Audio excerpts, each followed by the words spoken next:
So here's a practical rendition of this, and it's a case study for those who've heard it before. I've been researching this for too many years, but this is the thinking.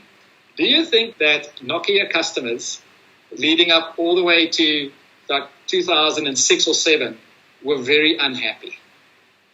I don't know. Anybody got a view on that? I don't know if anybody ever thought about... I was a very happy Nokia customer. And the thing was, why were you happy? Because they listened to you all the time.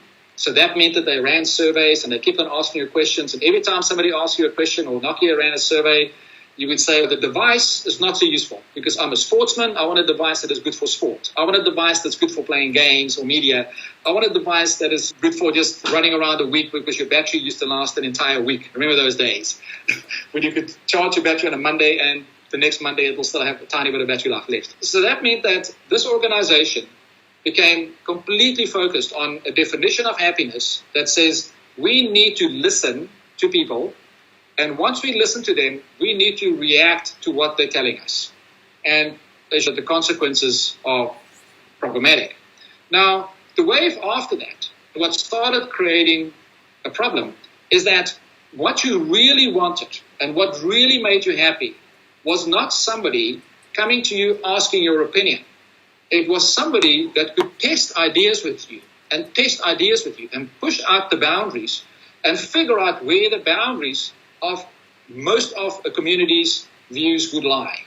And the challenge sometimes is that people don't do that. So the consequence was that when Microsoft created the Microsoft device, this is Steve Ballmer and one of the Microsoft devices, they basically said that happiness for a digital user is having a keyboard and having some familiarity with the software that they have on their phone and the software that they have on their desktop. And it needs to be almost the same. And you want to be able to use a keyboard because a keyboard is the anchor of happiness on a device. And when Steve Ballmer got interviewed and asked questions about how I felt about this, I don't know if anybody has ever seen that conversation that Steve Ballmer had when he was asked about the iPhone. I didn't even know Microsoft made a phone. I think, that's probably before your time. Because at the time when that interview was done, they basically had 85% of the market. So let's just think about it here for a moment. So that meant that the research that was done at the time around how we see product and technology, and especially how people are either happy or unhappy with their devices, had a very specific philosophical view of how people saw that. So by the time Apple came along and presented their story, and I'm just going to show 10 seconds of this and show you the difference in opinion. The opinion was that everything was the only way that we measure happiness is by the fact that the market showed us. People are buying phones. We've got so many millions of phones. We've got so much of the market share. We've got all of the controls entirely around the economic measures. Where the thing that started causing some trouble was the fact that how do you compete with an emotional driver? So just listen to this for maybe just a few seconds of this talk. Every once in a while, a revolutionary product comes along that changes everything.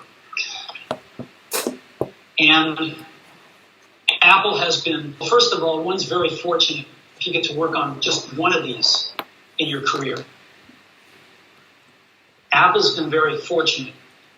It's been able to introduce a few of these into the world. In 1984, we introduced the Macintosh. It didn't just change Apple. This is style of how it was presented. So it was very much driven around the emotion of connectivity, basically saying that in the era of listening and in the era of observing how people behave based on what they tell you that they want, we know that happiness was something that we exerted through somebody asking us questions. In the era that came after that, and I just see there's some comments around like BlackBerry and so on as well, was that you basically did not just listen, but you took ideas from different places and you defined market happiness and customer happiness around how you can invent what they do, and you then measure everything that you do almost entirely on sales.